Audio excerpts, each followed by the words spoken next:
guys, I'm Nikki Sizemore. Welcome to my kitchen and welcome back to our channel. It is still the COVID quarantine right now, so these kids are everywhere. Junie's gonna help me make our recipe today. What are we making?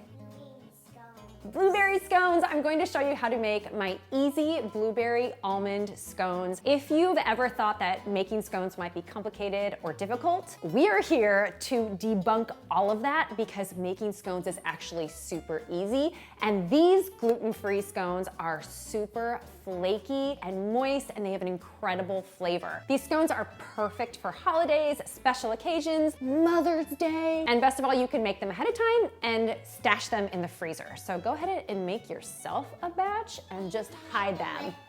And we love to eat them with tea. We love to eat them for breakfast. These gluten-free blueberry almond scones are the perfect treat. I can't wait to show you how easy they are to make. Are you ready?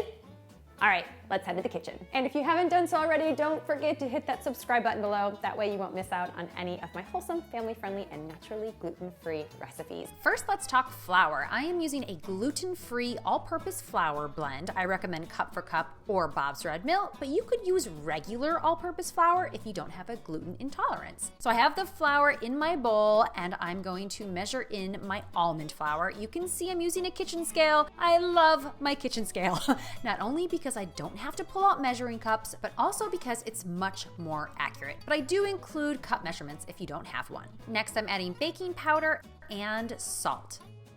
Junie is just going to whisk these all together.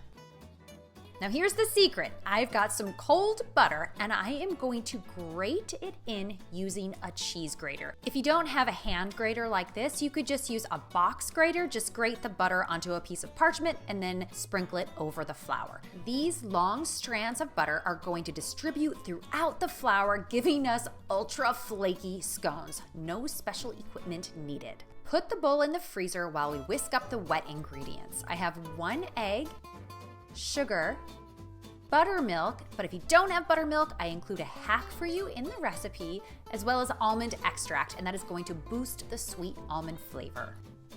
Whisk this together until smooth. Now take the bowl of flour and butter out of the freezer and use your hands to toss the butter into the flour until evenly distributed. The cold butter is key here because that is going to result in really flaky and tender scones. Form a well in the center of the flour and pour in those wet ingredients.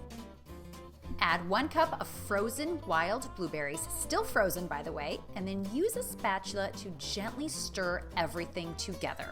You're looking to create a really loose and shaggy dough. You don't want to overwork it because that could result in tough scones.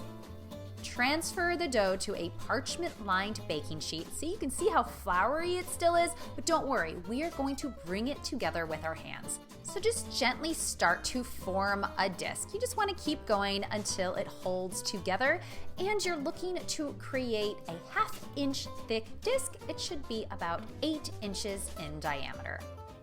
This looks just about right. And yes, this is our math lesson for the day. Now cut the disc into 8 triangles. I am using a pastry cutter, but you could use a sharp knife.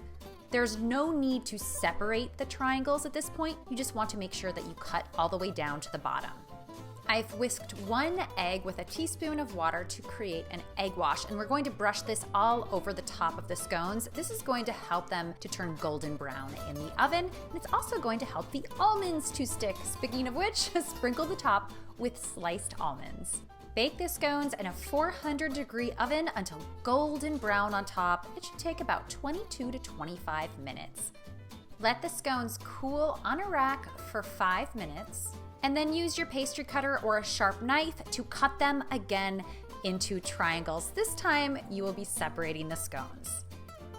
Let's let these cool while we make a quick lemon cardamom glaze. I have a 1/2 cup of powdered sugar, to which I'm going to add some fresh lemon juice. The lemon juice is going to give the glaze a lot of brightness and balance out the sweetness.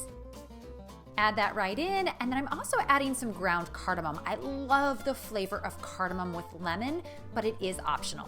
Whisk this together until completely smooth. It should be the consistency of heavy cream. Now for the fun part. We are going to drizzle the blueberry scones with this lemon cardamom glaze. As the glaze cools, it's going to set up and form this crunchy sweet layer on top of the scones. It is so delicious. You can serve the scones warm or at room temperature, and they freeze beautifully, meaning you can have scones at your fingertips at any time. We love to eat these scones for breakfast or with a cup of tea. They are so tender and flaky with an irresistible blueberry almond flavor. Thank you guys so much for tuning in. I hope that you like these blueberry almond scones. I've included a link to the full recipe below. I've also included a link to my website where you can find a ton of other really easy gluten-free baked goods. Don't forget to hit that subscribe button. Thank you so much for watching. We'll see you next time. This is my life right now.